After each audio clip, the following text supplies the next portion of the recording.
So today we are going to hear from Rita about different federal law about domestic violence and some about U visa and T visa.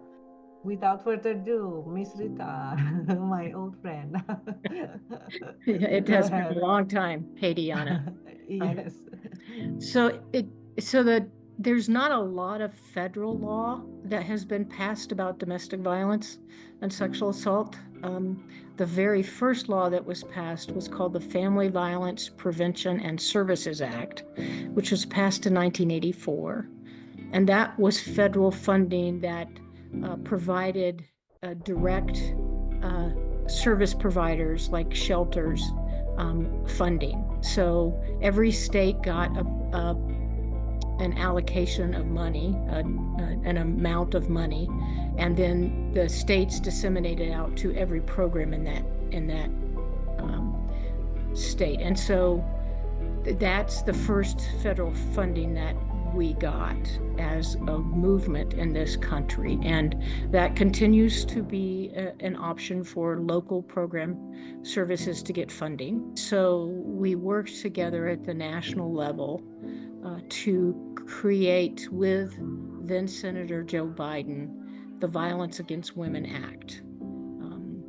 It helped draft the language, helped him understand what the issues were, what we needed to focus on. And in 1994, the first version of that bill, VAWA, as we call it now, was passed. It was originally very heavy, related to domestic violence, and not much related to sexual violence. And so when it's a bill that, like many bills in our country, has to be reauthorized every 5 years in order for the funding to continue. And so when the first reauthorization came up for that bill, we expanded it to include many more services, many more funding programs for sexual violence as well. It now covers domestic violence, sexual violence, dating violence, and stalking. So those are the things that the Violence Against Women Act covers. It's broader than it was originally. So the one of the expansion years, we really looked at immigrant resources, immigrant services, ways in which to impact people who are new to this country, who may be experiencing violence or who may come into this country as a result of violence that they experienced in their home country. So asylum seekers, people who came to this country and their U.S. citizen partner might be committing crimes against them. So it was trying to address those issues that we were becoming more and more aware of. And that created the U and the T visas. One thing that a lot of us actually asking is that in federal law, what is it? What is domestic violence? What you call it? Legally speaking, what is domestic violence? I mean, I know in San Francisco, I mean in California, what it is, but can you talk a little bit about, like, in FAWA itself, what constitutes domestic violence?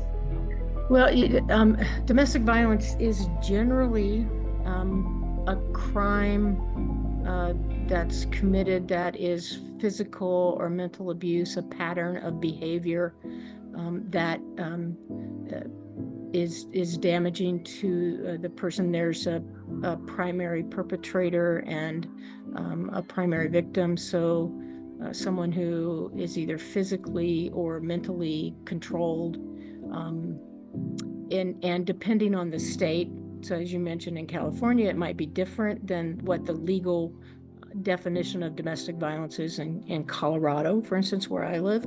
It might be a little different here, so it might include not just an intimate partner, but it might include other family members, depending on what state you live in.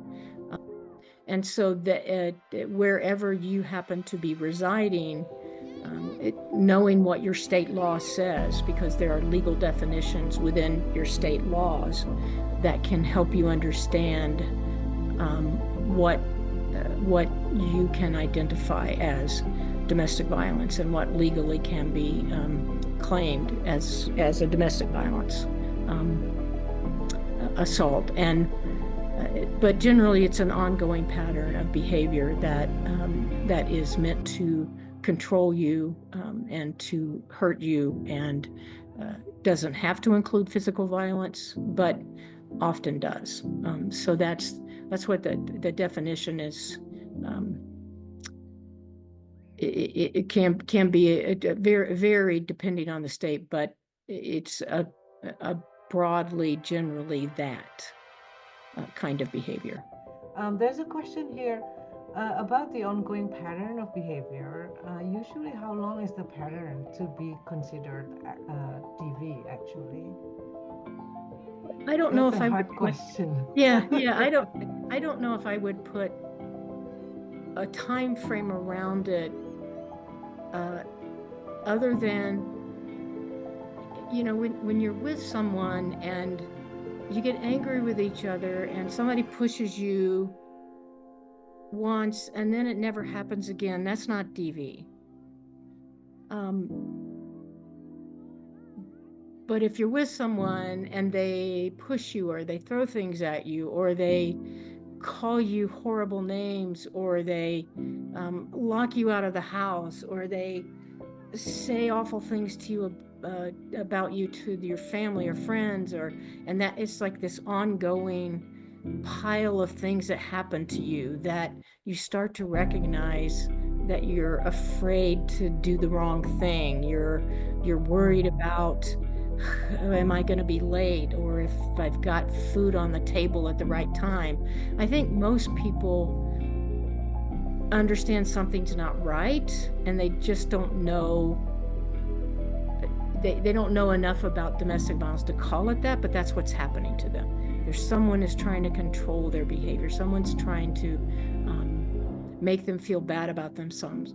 Someone's trying to manage all of their money or keep them from earning money or isolate them from friends and family. So there's a pattern of behaviors that it's just not like a one-time thing that happens, but it starts to go on, and different things happen, but you feel less and less safe. You feel less and less secure. You feel like something's not right. Something in my body doesn't feel right when I'm with this person alone. And so I think that for most people I've ever worked with, they knew something was wrong. They just didn't know what to call it. And so the more we talked, the more they started to understand that this is not how someone who really loves you treats you, that they don't try to make you feel bad about yourself. They don't call you stupid. They don't tell you they're gonna turn you in. They don't use the power to make you feel unsafe, even if they haven't touched you. It's just, whether they push you or they punch a hole in the wall near your head, or there's all kinds of ways to threaten people and to make people feel less safe. And it's paying attention to how often this happens, and the more it happens, the more likely it is that it's domestic violence. What is a good and safe process for community leaders that to help a potential survivor? Well, I think the most important thing for anyone, whether you're family or friends, co-workers, an actual faith leader or someone who's influential in your community, I think the first step is to really educate yourself about what is it, what are the things that happen, what are the signs that I can recognize even if someone else isn't seeing them themselves. Like, can I see things that are happening to someone I'm worried about? Can I identify it before they do? And sometimes you can. Sometimes you can recognize behaviors, or you can be with a couple and you feel like they're being disrespected in some way. You might actually see those things before the other person mentions it to you. If that's the case, then you get educated so that you start to see those things. And then the second part of that is, once you know how to recognize it, is find out in your available for help. Is there a program that has a shelter? Is there a program that has a 24-hour hotline? Are there attorneys who know about domestic violence and trauma, who could help someone understand what their choices might be if they were to decide to want to make a change? Start to find out what you can refer people to get help. And I think the final thing I would say in that respect is, I want to make sure that whatever intervention someone who's a community member or knows someone who's being abused understands, is that you should never do anything that endangers you. You should always be conscious or thoughtful about, is this a good time for me to say stop that? Confronting the abuser yourself probably is not a good strategy. Might be, depends on how well you know that person and what their response has been to other kinds of situations that you may know. But it's not a strategy that I would suggest people engage in to get between people that might be worried about their safety, because your safety, you have to be safe in order to help, and endangering yourself is not the best strategy. So while you might want to, thinking about other ideas, other ways to talk to the person when it's safe to do that, when they're not with the person who might be harming them, talking to them about resources in the community, or developing a safety plan, because sometimes it takes time to develop a strategy about how you get away. You can't just pick up and leave the first time you think about doing that. You need to plan. How are we going to do that? Where are you going to go? Do you have financial assistance? Do you have people that you can trust? Do you know whether or not they know all those people and they would be able to find you? You really need to think through those things with someone. And so the ways in which you can help, there are a number of them, but it's also about maintaining your own personal safety while you're trying to help. And so those are the factors that I would probably focus on. Understand what it is you're seeing, what are the resources that I can look to help this person, and how do I safely engage in a way that gets the goal of reducing harm. There is a question about the UNT visa. Yeah, what shall we do? Shall we finish with VAWA first and then go to U visa, or U visa, or TNU, or you don't mind going back and forth? Well, VAWA is just a really, really complex bill. It's huge. And so it has all kinds of grant programs in it. The U and the T visas are part of the services or resources that are funded through VAWA, but there are grant programs for campus safety, for justice for families, for direct services, for So Rita, VAWA is not the what you call it, umbrella for all federal law about domestic violence, or is it very generic? It's specific. It's a specific package of grant programs, technical assistance, and policies that are meant to address domestic violence, sexual assault, stalking, and dating violence. And then there are other kinds of laws, like, for instance, the domestic violence offender gun ban is a separate law that if someone has a conviction or an active restraining order, they are not supposed to possess a weapon or ammunition. And so it's a way to protect victims from someone who might do more serious damage, or by making sure they can't access a gun while there's a restraining order in place. And so there's different kinds of laws that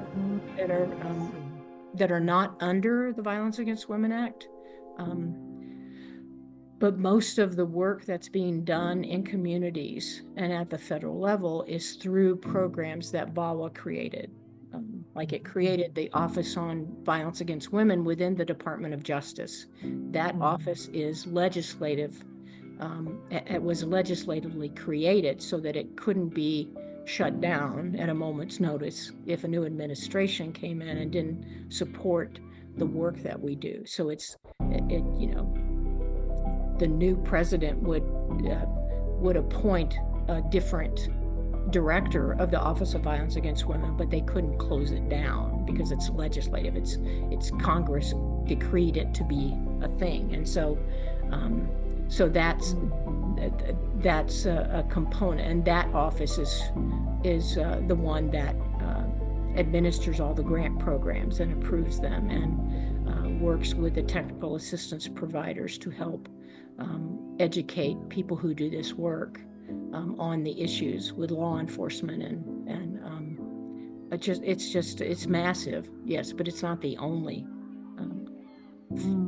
response.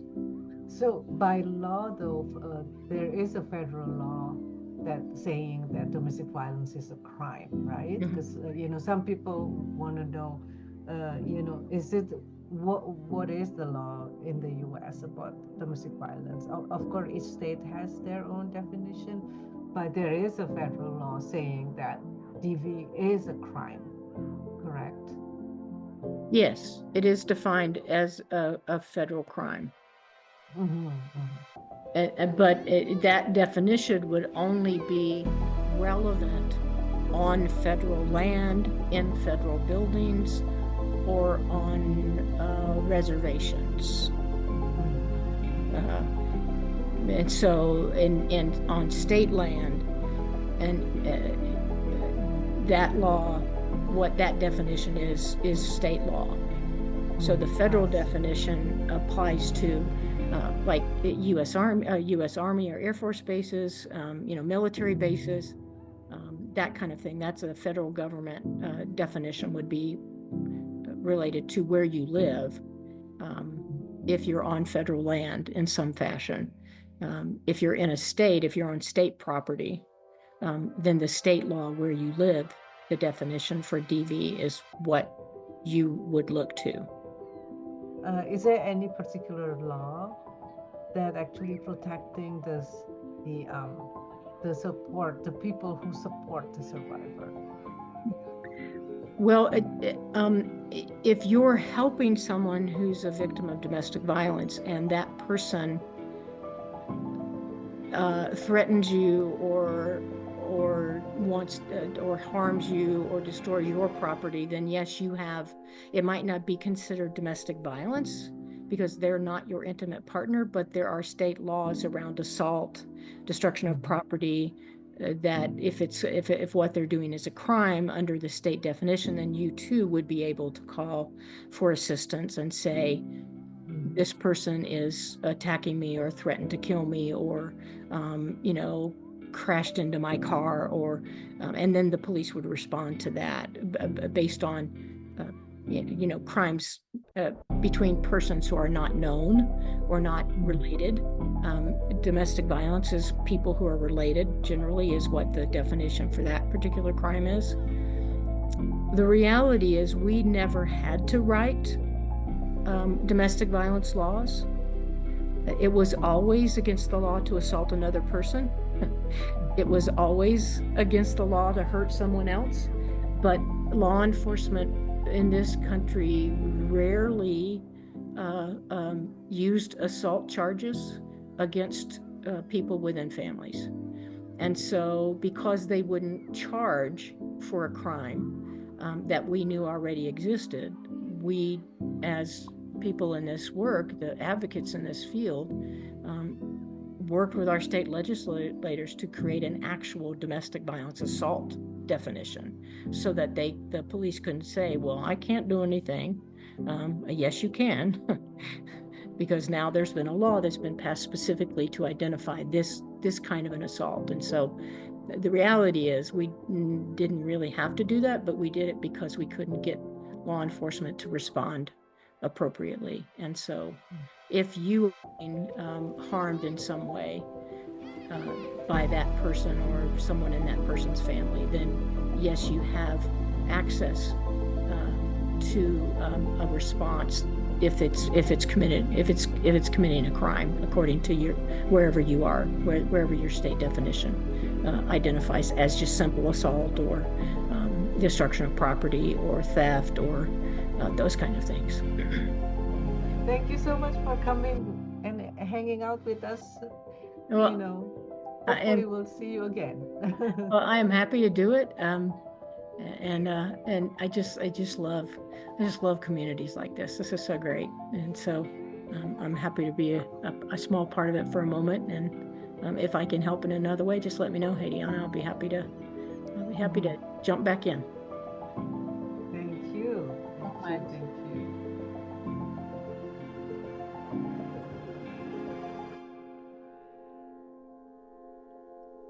Thank you.